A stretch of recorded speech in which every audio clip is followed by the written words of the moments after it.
भगवान शिव का घर माने जाने वाले कैलाश पर्वत के दर्शन अब भारत से ही हो सकेंगे। इसके लिए अब चीन के कब्जे वाले तिब्बत जाने की जरूरत नहीं होगी। ये कैसे मुमकिन हुआ, आज जानेंगे इसी के बारे में, तो बने रहिए मेरे साथ इस वीडियो में। नमस्कार, आप देख रहे हैं खबरों का अड्डा और मैं आपके साथ अंशु गुप्ता।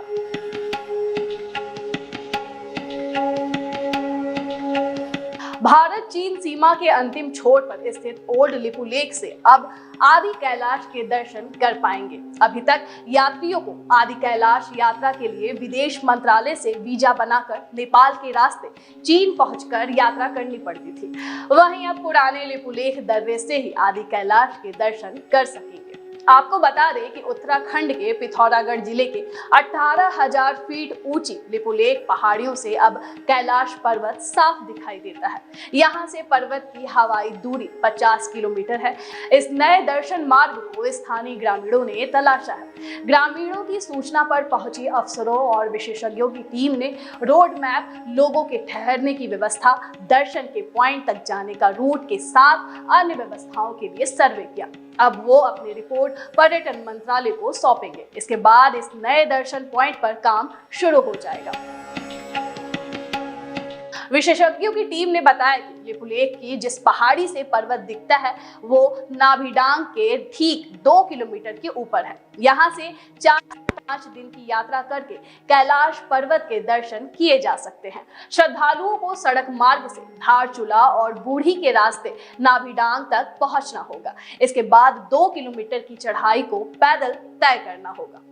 अभी हमारे सेक्रेटरी टूरिज्म सर के ऑर्डर्स के हम अभी अनुपालन करने में हमारी एक टीम गठित की गई थी, जिसमें KMU MD थे, टूरिज्म ऑफिसर थे और राजस्व की टीम भी थी। तो हमारी जॉइंट टीम अभी गुंजी, आदि कैलाश और ओम पर्वत के एरियाज़ जो हैं, जो हमें टूरिज्म प्रमोट करना है, उन सभी एरिया पे विजिट कर चुकी है। एक टीम ओल्ड लिपू लेक पास, जहाँ से हमारा माउंट कैलाश के दर्शन भी होते हैं, उस पास पे भी गई थी। उस एरिया को कैसे टूरिज्म पॉइंट ऑफ व्यू से डेवलप किया जा सकता है, क्या इंफ्रास्ट्रक्चर की रिक्वायरमेंट है, उन सभी चीज़ों पे वहाँ पे विचार विमर्श करके अभी एक प्लान हम लोग देंगे। एंड इसमें आर्मी हो, हमारे जितने भी सिक्योरिटी फोर्सेज है, सभी के भी पॉइंट ऑफ व्यू लेके हम लोग एक रिपोर्ट सबमिट करेंगे। एंड हम होप करते हैं कि उस पर कुछ कार्रवाई होगी तो वहाँ पे हम लोग टूरिज्म को बढ़ावा कर सकेंगे।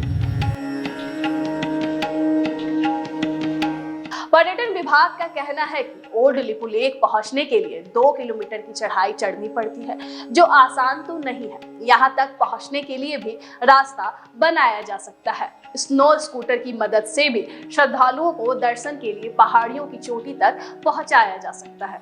बताया जा रहा है कि लिम्पियाधुरा चोटी से भी दर्शन हो सकती है। स्थानीय लोगों का यह भी दावा है कि पिथौरागढ़ के ही ज्योतिर्लिंगकांग से 25 किलोमीटर ऊपर लिम्पियाधुरा चोटी से भी कैलाश पर्वत के दर्शन हो सकते हैं। लिम्पियाधुरा चोटी के पास ओम पर्वत, आदि कैलाश और पार्वती सरोवर है। यहाँ से कैलाश पर्वत के दर्शन होने से इस क्षेत्र में धार्मिक पर्यटन का स्कोप बढ़ेगा।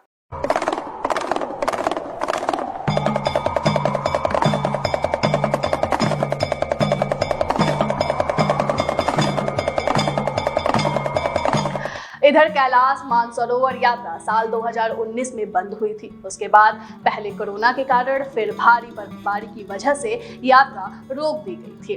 कैलाश यात्रा 3 अलग अलग राजमार्ग से होती है। पहला लिपू लेक दर्रा यानी कि उत्तराखंड, दूसरा नाथू दर्रा सिक्किम और तीसरा काठमांडू।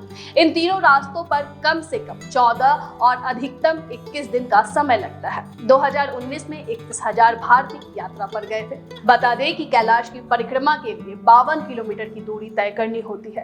कैलाश पर्वत श्रेणी कश्मीर से भूटान तक फैली हुई है। इसमें लाहचू और झोंगचू के बीच ये पर्वत स्थित है। यहाँ 2 जुड़े हुए शिखर हैं, जिसमें से उत्तरी शिखर को कैलाश के नाम से जाना जाता है। इस शिखर का आकार एक विशाल शिवलिंग जैसा है। हिंदू धर्म में इसकी परिक्रमा का बड़ा महत्व है। परिक्रमा 52 किलोमीटर की होती है। तिब्बत के लोगों का मानना है कि उन्हें इस पर्वत की 3 या फिर 13 परिक्रमा करनी चाहिए। वहीं तिब्बत के कई तीर्थ यात्री तो दंडवत प्रणाम करते हुए इसकी परिक्रमा पूरी करते हैं। उनका मानना है कि एक परिक्रमा से एक जन्म के पाप दूर हो जाते हैं, जबकि 10 परिक्रमा से कई अवतारों के पाप मिट जाते हैं। जो 108 परिक्रमा पूरी कर लेता है उसे जन्म और मृत्यु से मुक्ति मिल जाती है। अब आपको बताते हैं कि कैलाश तो भारत का हिस्सा है, लेकिन अब इस पर चीन का कब्जा क्यों? 1962 में जब भारत और चीन के बीच युद्ध हुआ तो चीन ने भारत के कैलाश और मानसरोवर पर कब्जा कर लिया। अब यहाँ पहुंचने के लिए चीनी पर्यटक वीजा प्राप्त करना होता है। इसके चलते अब कैलाश जाना आसान नहीं रहा।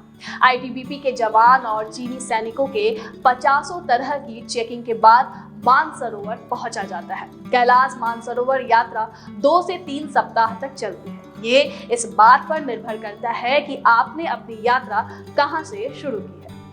आपको इस वीडियो में दी गई जानकारी कैसी लगी हमें कमेंट बॉक्स में जरूर बताइएगा। अगर आप हमें फेसबुक पर देख रहे हैं तो हमारे फेसबुक पेज को फॉलो करें। अगर आप हमें यूट्यूब पर देख रहे हैं तो हमारे यूट्यूब चैनल को लाइक और सब्सक्राइब करना ना भूलिएगा।